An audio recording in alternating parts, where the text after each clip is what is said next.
चित्तौड़गढ़ के राजा वीर प्रताप की पुत्री इंदुमती बचपन से ही बड़ी साहसी और दूरदर्शी थी। जब राजकुमारी इंदुमती शादी के योग्य हो गई तो राजा ने अपनी बेटी के विवाह के लिए एक स्वयंवर का आयोजन कराया। मगर राजकुमारी इंदुमती समझदार होने के साथ साथ शास्त्र विद्याओं में भी निपुण थी।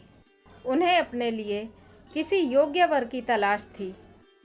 इसलिए राजकुमारी इंदुमती ने स्वयंवर से पहले अपने पिता के सामने एक शर्त रख दी कि जो कोई भी राजकुमारी इंदुमती के 3 प्रश्नों के उत्तर देगा, राजकुमारी इंदुमती उसी को अपने पति के रूप में स्वीकार करेंगी, फिर चाहे वो किसी राज्य का राजकुमार हो या नगर में रहने वाला कोई आम नागरिक हो। राजा वीर प्रताप ने भी अपनी पुत्री इंदुमती की इस शर्त को मान्यता दे दी। आसपास के सभी राज्यों के राजकुमार स्वयंवर में आए। राजकुमारी इंदुमती ने बारी बारी से अपने प्रश्नों को सभी राजकुमारों के सामने रखा, मगर उनमें से कोई भी राजकुमार इंदुमती के प्रश्नों का सही जवाब नहीं दे पाया। तभी राजा के दरबार में एक नौजवान ने दस्तक दी, जो उसी नगर के रहने वाले एक खाती का बेटा था। उसने दरबार में आकर राजा वीर प्रताप से राजकुमारी इंदुमती के सवालों के जवाब देने की आज्ञा मांगी और राजा की आज्ञा पाकर वो राजकुमारी इंदुमती के सवालों के जवाब देने के लिए उनके समक्ष प्रस्तुत हो गया।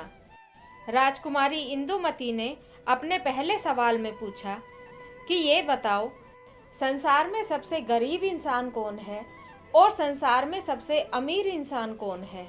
उस व्यक्ति ने अपने उत्तर में कहा, जिसका मन ही दुर्बल है, जिसके मन में कोई उत्साह नहीं है, जिस व्यक्ति में समस्याओं से लड़ने की हिम्मत नहीं है और बुराई से लड़ने का साहस नहीं है, जो अपने आप को कमज़ोर समझता है, वही इंसान दुनिया में सबसे ज़्यादा गरीब है।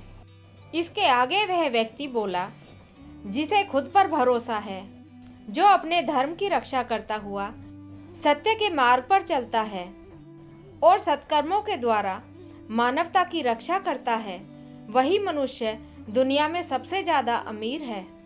उस व्यक्ति का ये जवाब सुनकर राजकुमारी इंदुमती बहुत प्रसन्न हुई और अपने दूसरे प्रश्न में पूछा कि अच्छा ये बताओ, संसार में सबसे बड़ा मूर्ख इंसान कौन है और सबसे बड़ा ज्ञानी इंसान कौन है।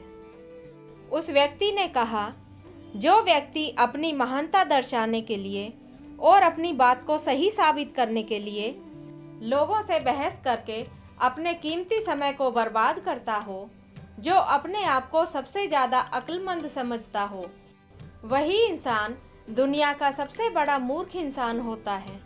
इसके आगे वह व्यक्ति बोला, जो व्यक्ति कम बोलता है, जो दूसरों को ज़्यादा सुनता है, जो दूसरों के द्वारा बोली गई बात को गंभीरता से सोचता है और जो दूसरे लोगों के जीवन के उतार चढ़ाव से सीख लेता है, वही इंसान सबसे बड़ा ज्ञानी होता है। उस व्यक्ति के इस जवाब से भी राजकुमारी इंदुमती खुश हुई और अब उन्होंने अपना तीसरा और आखिरी प्रश्न पूछा कि इंसान के जीवन की सबसे पहली सुबह कब होती है और सबसे आखिरी शाम कब होती है। उस आदमी ने अपने जवाब में कहा, जब कोई भी इंसान अपने जीवन का एक सही लक्ष्य निर्धारित करके आगे बढ़ता है और अपने रास्ते में आने वाली सभी प्रकार की चुनौतियों का सामना करने के लिए स्वयं को तैयार कर लेता है, उसी दिन उस इंसान के जीवन की पहली सुबह होती है। आगे उसने कहा, जिस दिन कोई भी इंसान अपने जीवन के कठिन समय में आने वाली चुनौतियों के सामने अपने घुटने टेक देता है और अपने ही मन से स्वयं अपनी हार को स्वीकार कर लेता है, उसी दिन उस इंसान के जीवन की आखिरी शाम होती है। उस व्यक्ति के साहस और हाजिर जवाबी से राजकुमारी इंदुमती अत्यंत प्रसन्न हो जाती हैं और उस खाती के लड़के को अपना जीवन साथी चुनकर उसके गले में वरमाला पहना देती है। अगर आप सबको यह छोटी सी कहानी अच्छी लगी हो तो वीडियो को लाइक और चैनल को सब्सक्राइब जरूर कर लीजिएगा। धन्यवाद।